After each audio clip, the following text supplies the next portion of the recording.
Oi, pessoal. Boa tarde, ou boa noite, ou bom dia para todos. Eu estou gravando esse vídeo aqui porque nem todo mundo vai conseguir acessar a aula da sexta-feira à noite, né? E lá no dia 8 de maio. Então eu vou deixar esse vídeo no YouTube, fácil para quem puder acessar em um outro momento. Ele é um vídeo mais resumido, mais objetivo, já que a aula vai durar 1h30 e aí sim, ali vai dar, quem tiver ali na aula vai dar para interagir, tirar dúvidas naqueles momentos.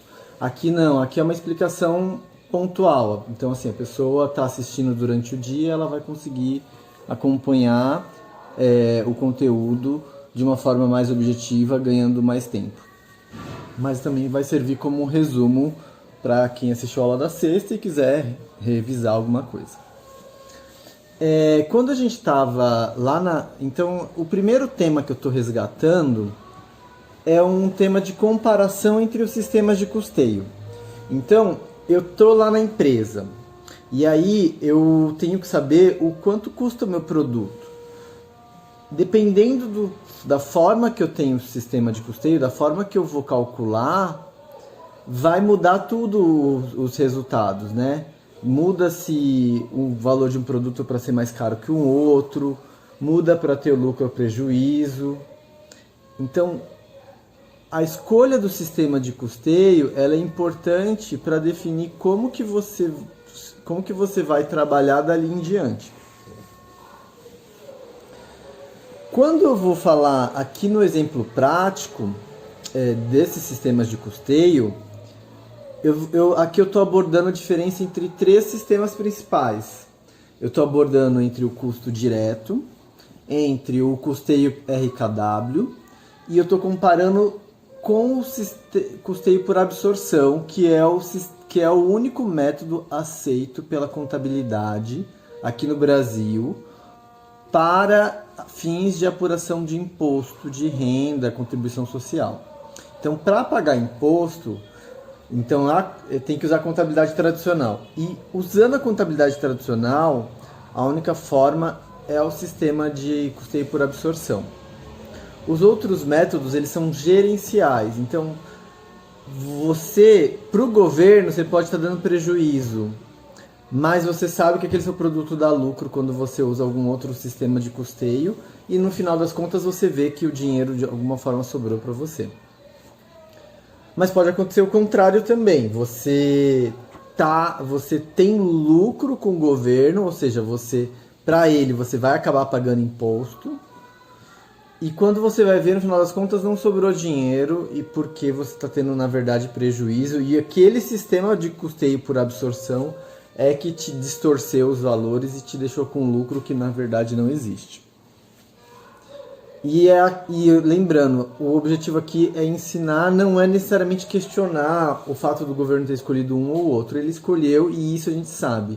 E aí a gente tem que trabalhar gerencialmente, que é fora da contabilidade tradicional, qual que é a melhor forma para a empresa. E aí sim que entra a figura do administrador, certo? Então, no exemplo, ele fala de uma empresa que durante um mês fabricou 100 unidades do produto A. E aí, para fabricar essas 100 unidades no mês de fevereiro, ela gastou 20 mil de matéria-prima, gastou 5 mil com custos indiretos e gastou 7 mil com despesas incorridas. Aqui eu já estou dando bem objetivos, né? Então eu estou ultrapassando aquele... Lembra que eu falei nas aulas anteriores que a gente ficou um mês trabalhando isso? Eu sei que foi difícil, mas nós ficamos esse tempo trabalhando. O exercício te dá os valores, você precisa separar o que é custo do que é despesa. Separou o custo da despesa, você vai nos custos e tem que separar o que é custo direto do custeio indireto. Então eu tenho que saber o que varia conforme a produção. Então, matéria-prima, vamos dizer. Matéria-prima, eu gasto 1 quilo de bolo, eu gasto, por exemplo, 300 gramas de farinha de trigo para fazer um bolo de 1 quilo. Então eu sei que Se eu quiser fazer bolos de 3 quilos, eu vou gastar 900 gramas. Então isso é um custo direto, porque conforme eu quero aumentar a minha produção, eu aumento aquele custo. O custeio indireto não. O custeio indireto eu vou ter ele indiferente se eu aumentei a produção ou não, né? E as despesas são relacionadas com a venda. Então, por exemplo, o fato de eu ter um administrativo que vai me possibilitar vender aquele produto que eu fiz. O fato de eu ter uma supervisão na fábrica para eu ter um produto de melhor qualidade. Supervisão da fábrica não, supervisor administrativo e supervisor das vendas. Perdão pelo erro. Então, o supervisor administrativo e o supervisor das vendas, ele vai servir como despesa. E o supervisor da fábrica, ele é um custo indireto, ou seja, fabricou ou não, você paga o salário do cara. Então, ele não necessariamente o fato de aumentar a produção ou não vai mudar a sua supervisão. É óbvio que, se eu aumentei muito a produção, aí você vai precisar de 2 supervisores. Então você tem escalas. Até um certo tanto você aguenta com um supervisor só. Passou de um tanto, você precisa de 2, aí você vai ter mais um custo fixo indireto. E se eu somar tudo, no final das contas eu tinha um custo de 32 mil. Ao todo, eu precisei gastar 32 mil para fabricar 100 unidades. Então, se eu gastei 32 mil para fabricar 100 unidades, são 320 reais cada unidade, né, do produto. Foi o que eu gastei. Então, se eu vender por menos que isso, lembrando de ponto de equilíbrio, se eu vender por menos que 320, o dono da empresa está tirando dinheiro para trabalhar. Se você vender por isso, 0 a 0, você foi voluntário. E o que você cobrar mais caro que 320 passa a ser o lucro do acionista, passa a ser o lucro de quem investiu. Se eu penso num sistema de custeio, por exemplo, eu vou falar na ordem da imagem, tá? Então, na ordem da imagem, o primeiro sistema de custeio é o custo direto. Então, para o custeio direto, esse sistema, eu tenho que atribuir o que é direto eu atribuo como custo, o que não é direto vira despesa do período. Por isso que ele não é aceito pela legislação. Então eu tenho 20 mil da matéria-prima que fica no custo.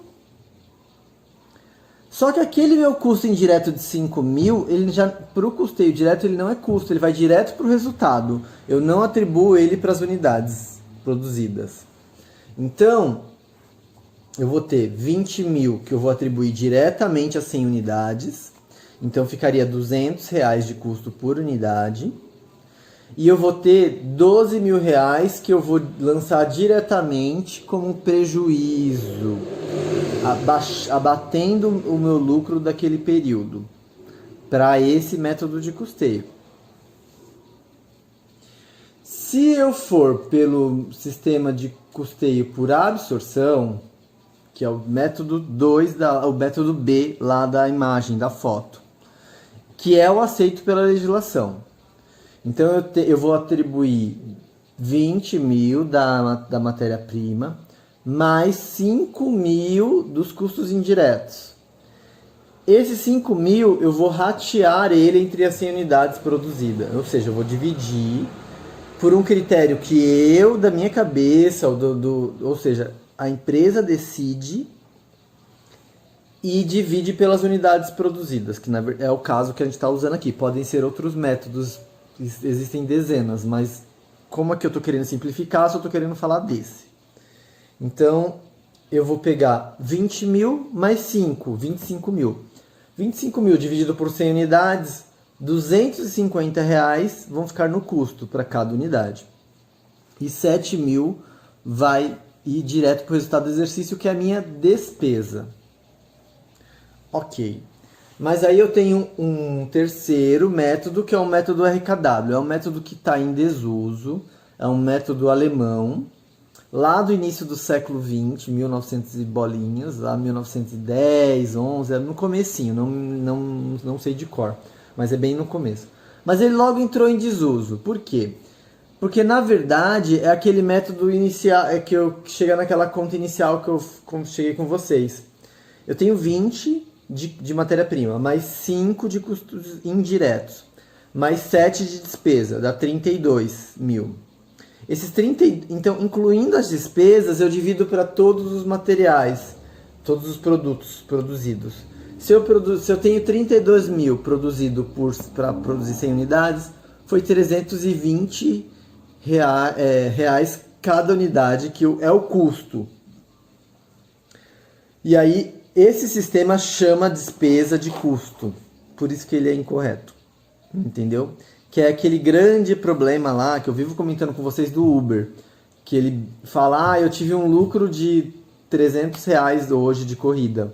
Não foi um lucro, ele teve uma receita, mas na verdade daqueles 300 reais, tem que tirar a parte da Uber, tem que tirar a gasolina, tirar a depreciação do carro, tirar um tanto de coisa que no final às vezes o cara pagou para trabalhar. Pessoal, eu sei, eu expliquei bastante coisa num período muito curto, mas assim, como esse vídeo vai estar no YouTube, olhem, assistam, aprendam. O intuito aqui é, nesse período difícil que a gente está passando, tentar manter a aprendizagem e que tudo dê certo, tá bom? Qualquer coisa, conte comigo, vocês têm meu WhatsApp e vocês têm meu acesso lá no Teams. Manda mensagem, manda sinal de fumaça que eu tô por aqui, tá bom? Um grande abraço, até a próxima.